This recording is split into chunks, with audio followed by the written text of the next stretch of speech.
Hello, and welcome to the Un-American Football Show's weekly prediction episode. 2021 is in the books, and we're, I think, maybe perfect for 2022. Maybe not quite, nearly. Um, Back again, we've got Nate and we've got Ross. How you doing, guys? Yeah, not too bad. Fed up of the technical issues we keep having, but otherwise, Yeah, all my fault as well. Ross, how are you? Nah, I'm buzzing. I'm donning the Saints hat today because we actually have a chance at the playoffs. Despite a lot of Saints fans not being happy that we have a chance at the playoffs, which I never really understand. Fair enough. Even if we do qualify, we will get waxed in the wild card round, but I'll take it. Yeah, I think that's probably one of the problems with having so many playoff teams is that if you sort of scrape in, you're probably going to get a bit of a battering. But you never know. Crazier things have happened. So week 17 was another pretty crazy week. Let's have a quick rundown of the points and how we did. There was no Thursday nights. Thursday nights are finished for the season. We had the Rams 20 at Ravens 19. Very close. None of us expected to be that close except for Ross. So we all expected the Rams to win, though. So that was a point each for myself and Nate, and two for you, Ross. Surprised by this game, guys? Yeah, I was. clearly I wasn't, but no, I just like I said in the preview show, I thought it's a Ravens do or die game. Rams coming all the way across from West Coast to East Coast. It's always difficult for a West Coast team in that scenario on the early slate. And the Ravens actually got out to an early lead in the first half, and I thought, Hmm. they might actually do me in with a couple of points here, but the Rams came back just about and got me a couple of points. um, Yeah, I thought the Rams were poor. my look of surprise here isn't actually anything to do with this game. I'm filling in my predictions really late, and I can't believe the line on one of these games. Yeah, this game I haven't seen any of it. If I'm going to be completely honest, the Rams won. It was closer than I expected, but they won. Whatever. They did. Well, let's move on to Sunday, 6 p.m. then. We had Falcons at Bills. This one is one we did handicap line and under over. The handicap was Bills minus 14 and a half, or plus 14 and a half if you look at the Falcons side. Under over being 44. You guys both took the Bills minus 14 and a half. I fancied the Falcons 14 and a half, which got them the win by a half a point. And we all took the over. It was actually on the nose, so I think we were just being generous. Everyone likes more points. It's the NFL, so we all get a point there. That was fortunate for me. This week could have been very different, but yeah, the Falcons are still not a very good team, and the Bills are still pretty good. I think is the synopsis. Yeah, couldn't have summarized it perfectly myself. The Bills actually cost us with Josh Allen turnovers, I think, Nate. He had a very Josh Allen type of game, Yes. and that's basically what cost the winning margin. Yeah, after picking him up last week, he stunk a bit. We're talking of stinking. We had the Cardinals travel to Dallas at Sunday 9:25. The Cardinals rolling out 25 points at 22 winners. We all pick the Cowboys. Nil points all round. That's what happens if your offense doesn't start until the fourth quarter. I don't really have that much else to say Nah, on move that on. one. Sunday night football, we had the Vikings traveling to the Packers. Now, my picks got absolutely wrecked on this one by a Kirk Cousins COVID positive test. It ended up Vikings 10, Packers 37. So a hefty 27-point margin there for Sunday night football. We did the line and we did the handicap. The line was Packers minus 5.5, which obviously absolutely smashed by 21.5 points. And then the under over was 48.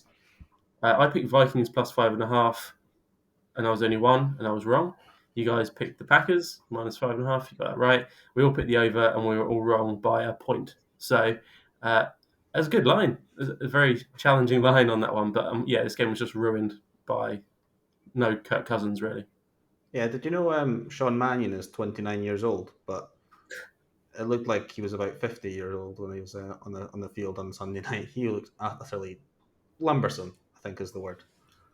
For that quarterback display. I still don't know who Steve Mannion is, He's to the be honest. he's I don't know, obviously know the name. But he's now, the guy that got Mike Zimmer fired. Basically, yeah. I did say this was going to be the game that gets Mike Zimmer fired. I just didn't realize it was going to be Sean Mannion rather than Kirk Cousins. But yeah, there's a meme in there somewhere. Someone called the hospital, but not for me. I saw someone can Photoshop that with Steve Mannion's face and Mike Zimmer. Anyway, Monday Night Football. This was another one which was just a bit grim. Last night, Tuesday, well, this morning, I guess, Tuesday, 1:20 a.m. Browns 14, Steelers 26. Big Ben's final home game at Heinz Field, unless they make the playoffs. More on that in a few minutes. Nate, you took the Browns. They lost. I took the Steelers, as did Ross.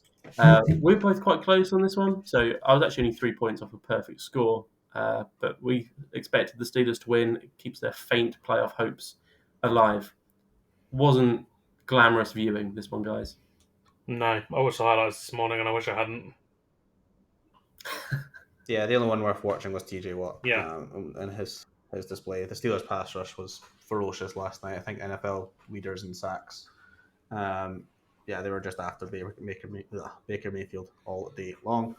I can't say Baker Mayfield's name apparently first I go around because he's just useless. That's the reason I'm put for that. What do you mean? He broke a record last night, Ross. No quarterback has ever thrown 10 incomplete passes in a row. It's impressive. It's impressive. Display. Until I get my debut, and I think I'll go further. I don't know. I think you could do a little tap pass in front of you on an end around play. Yeah, a shovel. Yeah, a little shovel pass. Yeah, you surely should do something like that, just to sort of break the spell, really. And then fancy player of the week. We had a bit of a close one this week. Ross, you went for Stephon Diggs. He got 11.5-ish. I went for Cooper Kupp. He got 12.5. And Nate, you went for Josh Allen. He got 23.98. So amazingly, he got 23.98. I wasn't confident when I saw just how poor he'd been.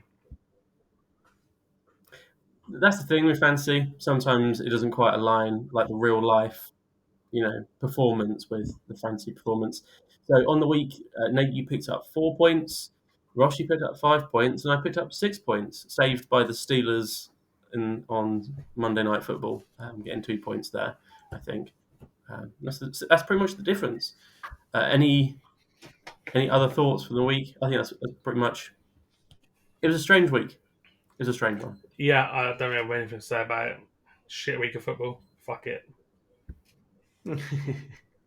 Purely for one game that we didn't predict last week, I think, Nate. That's end of things. And one game. Let's be honest. We'd have all got it wrong. Yeah. We would. Yeah. We would. Okay. Before we move on to week 18, I've got a postman. So let's move on to week 18.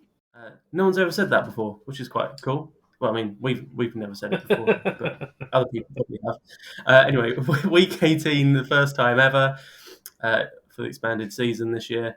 We're going to start on, again, there's no Thursdays. Thursdays are done, but we're back to Saturdays again. And they've picked up some absolute doozies, but not in a good way. Can I actually just interrupt and say the slate of games you've picked are all fucking proper wank. There's 2 games in there that have any interest. The rest are all piss. They're all playoff implications. I don't care. They're all shit games. No one wants to predict like a meaningless game. Yeah, sure. Or Colts Jags. What's the point? There are actually some tight games in here, I think. Potential upsets as well. And then Saturdays, you just sort of Saturday and Monday you got to pick them. They all make my happy place sad. Yeah, this could be like most last weeks of the NFL. It could be grim. Yeah, the Colts always fucking end the season with a game against the Jaguars. And I'm so sick of it. Finish up with the Titans. It defines the mood of the end of the regular season. Do we have to do it again? Ugh, it's just annoying. Anyway, here we go. Have some fun, boys. Yeah. Saturday, 9:30, we've got the Kansas City Chiefs trying to get that number 1 seed against the already eliminated Denver Broncos at Mile High. I think we all expect the Chiefs to win this one. One team's good, one team's bad. So we're going to do some lines, some handicap lines. We're going to do some under-overs. So the handicap is Broncos plus 10.5, which is sizable. And then the under-over is 43.5. Nate, we'll come to you first because I think actually no, it's not. Let's go to Ross. Well, are we doing So- the all at the same time? Yes, exactly. That's what I'm going to do. Well, you've just updated what you meant to put. So let's go to you. Actually, Ross and I, we both have the Chiefs minus 10.5. I have the over, as do you, Nate. Ross has the under.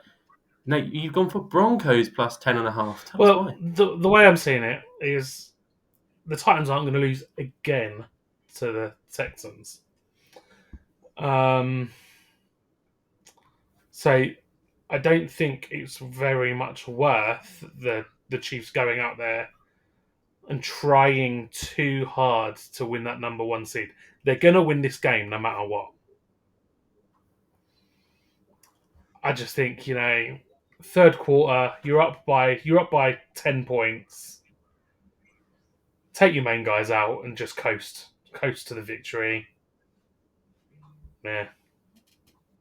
I'm expecting like a 35 to 20, 28 sort of points. I think that's a fair conclusion. Ross, you're the only one of us that's gone under. Tell us why. Yeah, I actually understand that thinking from Nate. That does actually make some sense. I think the Chiefs will pull their starters if they're up. I just think they're going to be up a lot more. I think they're going to be up like 20, and the Broncos aren't going to score any points in those first few quarters, which is why I've gone the under. It's not an under in that I think it's going to be a close game, like 20-17. I could see it being 30-10, which would nail me the under, and I'd be pretty happy with that. So that's the reason I think it's the Chiefs' dominance in the first half is going to tell, and they're going to come out of there victorious, even if they don't get the number 1 seed.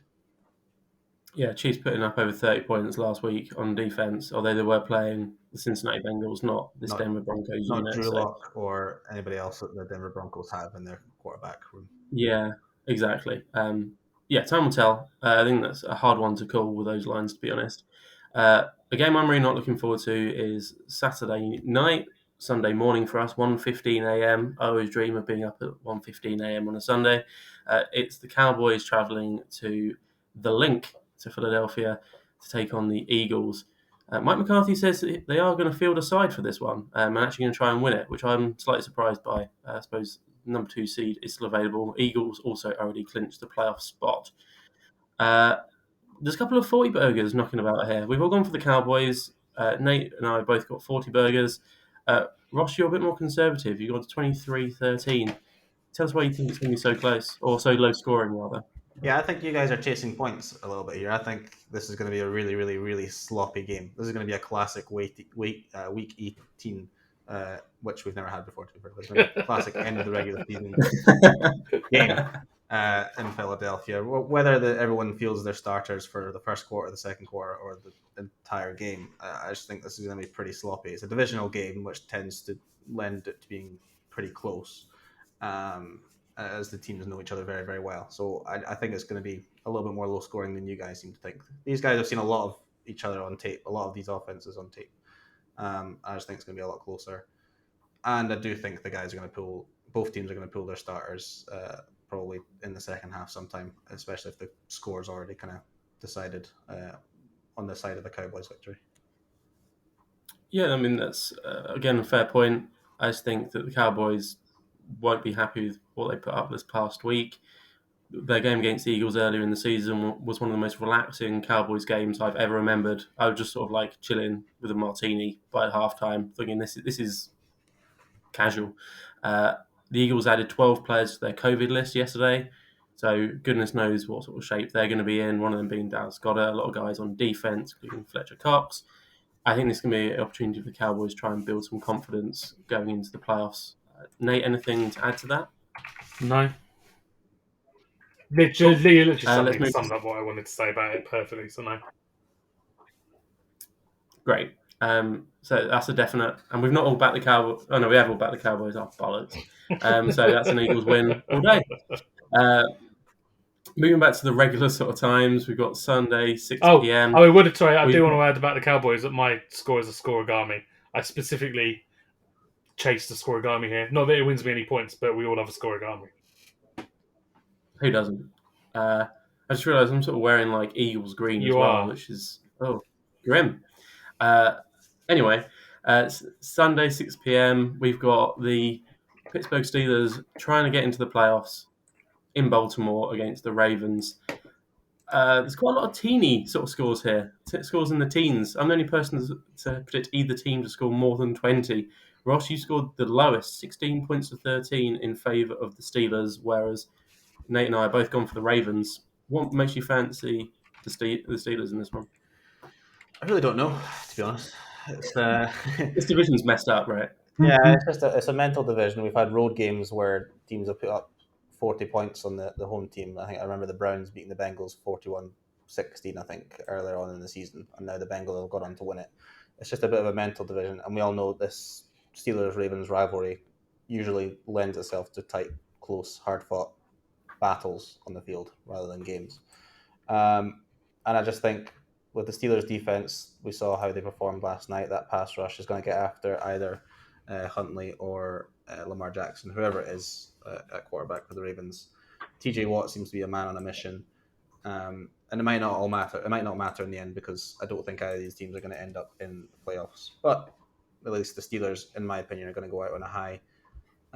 It's just always a close game. It's remarkable how these guys seem to always battle it out, and usually to like a one-score game.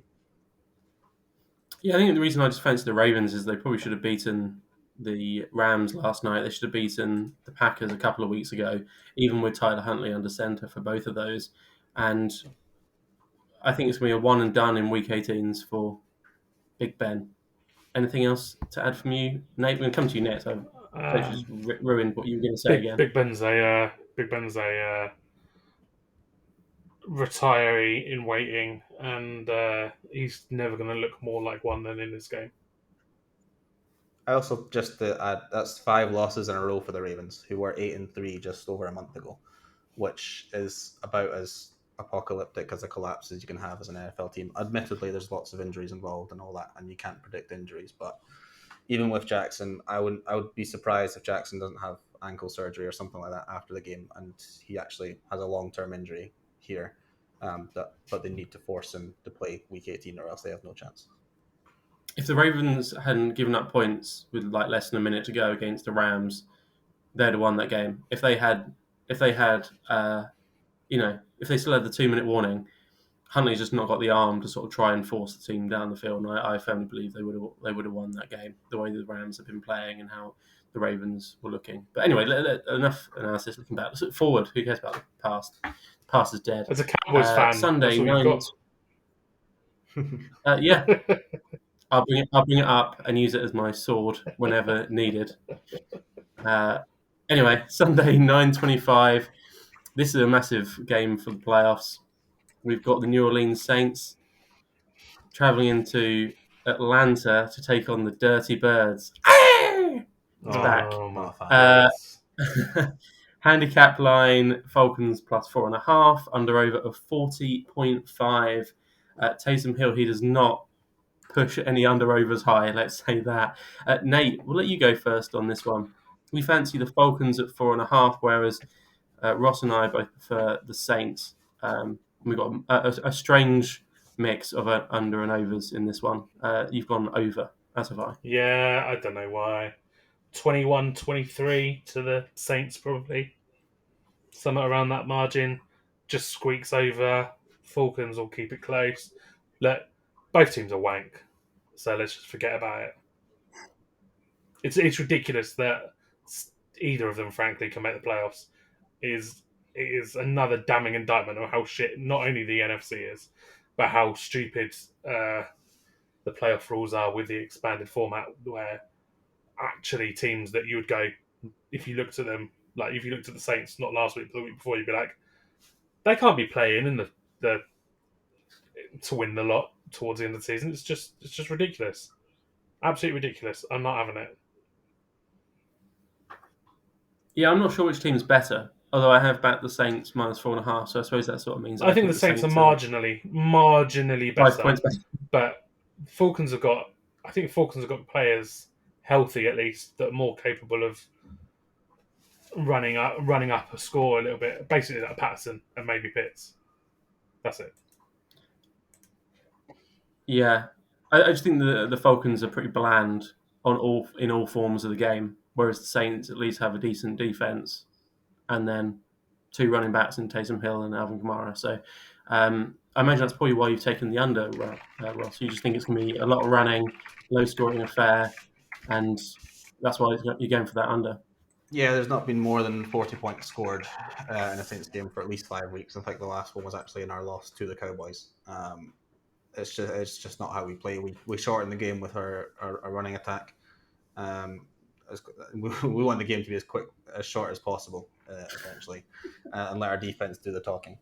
And I think they can do that against Matt Ryan. When we match up against well on defense against an offense, it's lights out. Like we saw it against the Bucs and Tom Brady. We saw it this past week with Sam Darnold. When we match up well, we really shut teams down.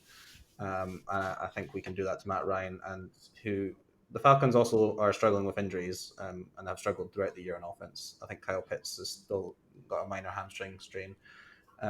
Calvin Ridley's still out. They're missing some key weapons. So I think we're going to match up well on Sunday.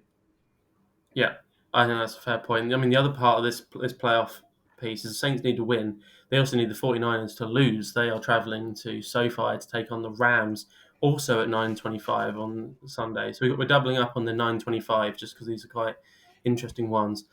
Unfortunately for the 49ers, none of us fancy the 49ers at all. Nate is being bold as going dropping a 40 burger on his favourite 49ers. Why do you think they're going to be quite so appalling, Nate? I don't. Jason points. Good.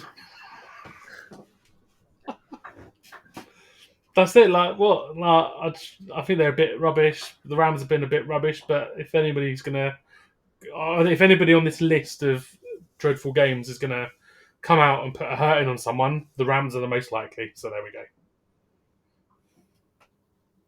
Yeah, I think I don't love them with Jimmy G, but I just think they can do their thing a bit better with Jimmy G under center than they can with Trey Lance. I don't think he's really fitting the mold of what the offense looks like at this time. He plays football like a red shirt.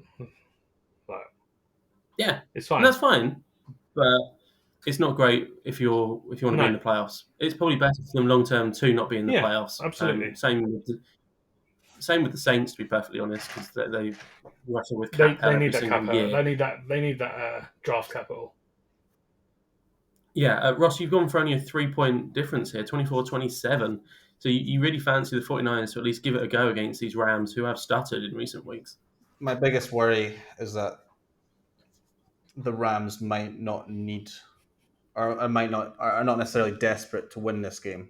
They've clinched, haven't they? So. I still have them. Yeah, but I still have them winning. And what they're going to want is at least the 2 or 3 seed, because then you're going to play either the 6 or 7 seed, who are going to be the Eagles, and either the Saints or 49ers. Yeah. So it really depends how keen they are to play the 49ers again in the postseason. I don't know. I do think they're going to keep their starters in this. It's always fun to knock off a divisional opponent and make sure they don't reach the postseason, so they could keep their starters in for a long time, which is why I still have the Rams winning. 49ers do have a good running attack. They have a solid enough defense to give the Rams problems, who haven't looked all themselves in the last couple of weeks, despite them continuing to rack up wins. So I don't know. The more I look at it, the more I think the 49ers might nab this. But being a Saints fan, I'm going to take the Rams because that's what I need to happen. That's what I want to happen. Matt Stafford has been absolutely dreadful over the last few weeks. Thrown a lot of interceptions. Yeah. He looks like a poor man Zach Wilson the last few weeks, and that's a real burn. So yeah, you might be right. 49ers might get it. Matty Stafford incoming with 450 yards and 4 touchdown passes, all to Cooper Kupp. And now, speaking of which, my fantasy player of the week is it's not going to be Matt Stafford. Anyway, we've got to talk about Sunday night, Monday for us, 1:20 a.m. This is the biggie. You win it, you're in it. Unless there's something like strange, like Jacksonville. If the Colts lose, these two could. There was an amazing. I can't remember if it hit the Discord, but there was an amazing tweet earlier where it said that if Jacksonville beat the Colts, these two could just nil 15 times each and take a 0-0 draw, and both make the playoffs on that. Yeah, that is true. Won't happen, But I don't think that's going to happen. I don't think that's going to happen. So let's talk Chargers at Raiders. We've all gone Chargers. That's pretty boring, isn't it? And they're all sort of fairly in the same sort of wheelhouse. Ross, again, you love like a 3-point margin. You've gone 31-34. So you're not all that confident about these it's your Chargers. third 3-point margin of the week. Yeah, I am. I think there's going to be lots of close games this week, so I'm racking them up. It's a terrible slate, Ross. Why? I just think Derek Carr's a really, really good quarterback, and he's been the guy that's kept the Raiders. Despite he makes some mistakes, he made some mistakes against the Colts, but it's his kind of aggressiveness and his willingness to continue to push the ball down the field, despite him kind of lacking a lot of weapons around him. It's kept the Raiders in the playoff hunt just by the skin of their teeth. So I think they're going to be able to put up points against a pretty woeful Chargers defense, which is going to cost them in the postseason the very next week probably. But Justin Herbert's going to do what Justin Herbert does. This could be his big moment as a Chargers quarterback to make sure that they get into the postseason for the first time in his career. Big moment to dump off to Austin Eckler over and over and over again. Whatever it takes. No, you're expecting 65 points in this game. 38-27. That's massive. Well, I think both of them are going to, as much as they could just play out a damp squib and both go through, right? I think that they're both going to want to top the other. They're both going to go hell for leather, and I think we're going to see that. And I think that's going to be reflected on the scoreboard. I like the fact that you've said you've gone. You're surprised that I'm expecting 65 points when Ross is expecting 65 points as well, but it's me that's shocking. Oh, yeah. But yeah, no, I think that. But That's 2 points. I think Derek Carr's aggression as a quarterback is often his downfall because he throws silly picks, and I think we can expect 2 or 3 in this game. They're still going to be without Darren Waller, which has hurt them. They still win the odd game here and there, as evidenced by this weekend, without him, but they are a better unit with him, full stop. There's been more off the field shenanigans this weekend where one of their defensive players got called for a DUI. So I think all the omens are against them, so naturally they'll win. Good. Well, yeah, it's a massive game. I didn't realise we were going to go the same way on those last two. We pushed on some under-overs and handicap. Could have done some more interesting games. I don't pick the primetime games. True. Let's talk fancy player of the week. Nate, I can see you're wanting to go rogue, but I don't think you're going to be allowed to go rogue. Last week you scored 4, so you get first dibs on fancy player of the week. Who do you want this week? I'm going Jonathan Taylor. I don't care. He's not a valid pick, so it's just basically just getting I know, 0. I know. It's hard. This is a tough and that's why I put Jonathan Taylor, because I'm just going to try and. That's who I want. Everyone wants anyone that plays Jacksonville. Ask the Patriots backfield. Well, it's got to be either a Cowboy, a Ram, or a Charger, hasn't it? Could be. So it's either Austin Eckler, Cooper Kupp, or the problem is which Cowboy, because whichever one you pick, the other wide receiver will get all the receptions. It's not going to be Michael Gallup. Yeah, and probably not going to be CD Lamb. He's had a quiet couple of months, really. You don't like Taysom Hill in this one? You don't like a bit of TK? I'm going to go Justin Herbert. I have a sense that Ross really wanted Justin Herbert. Why have you gone for Justin Herbert? Look, I've got him scoring 38 points for the Chargers. I think he's going to put a lot of yards on the board. I don't think it's all going to go to Austin Eckler. And, Austin Eckler's a decent receiving back. So I think even if he does go to Austin Eckler, I think the split on yardage will be his yardage will be split between ground and air. So there we go. I think Justin Herbert. He may even scramble for one. Why not? Or a quarterback sneak or something. Get in the paint on his own. But yeah, Justin Herbs. He's going to be injured in the first quarter and score 4. Hopefully that's given you a bit of thinking time there, Ross. Or did you already have a backup in mind? I didn't, but one came to mind very quickly because Nate's already mentioned him. I'm just doing some maths very quickly. Cooper Kupp needs 135 receiving yards on Sunday to become the season leader in receiving yards in NFL history. I think he's going to do that. I think the Rams are going to force the ball to him, no matter what coverage the 49ers give him.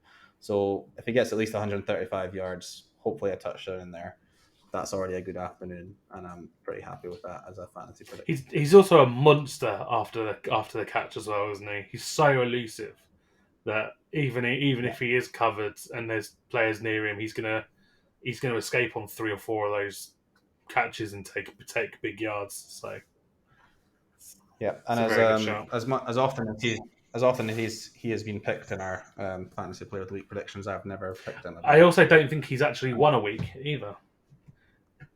Yeah, he might have won me 8 points once. Yeah, so very happy with that. A very good performer regularly, not necessarily a Jamar Chase like last week with like the 7th highest wide receiving fantasy score of all time or something ridiculous. This is hard. I think let's all just jump on the back of Nate's suggestions that he didn't go with. Just to make it tasty, I'll go Austin Eckler against the Raiders on Sunday night. I kind of wanted to go Deebo Samuel, but I just can't trust Trey Lance, and Jimmy G's broken.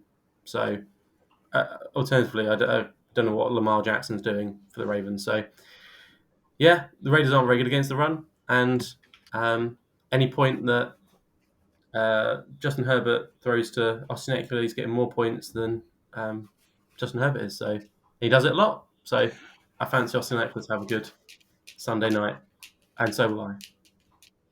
As long as Jay Herbs spreads out the touchdowns amongst various players, I'm feeling confident. Yeah. I'm not sure what their status is on some of their wide receivers, like Guyton and people like that. Jared Cookie was out last game. But yes. Okay, well, as always, thanks so much for joining us, guys, and thank you everyone for watching. If you enjoyed us, please drop us a like, give us a comment, subscribe. Also, if you want to check out our other shows, we have a podcast which is also released weekly. It's available wherever you get your podcasts, Spotify, Apple, Amazon, so on and so forth. Also, if you want to follow what we're up to a bit more regularly, we also have a Twitter at Tough Show Official, and you can also join us on our Discord community to talk good football and other sports with like-minded people around the world. More information about that is below and on our Twitter description. So Happy New Year, everyone, and thanks for joining us, and we'll see you in the playoffs.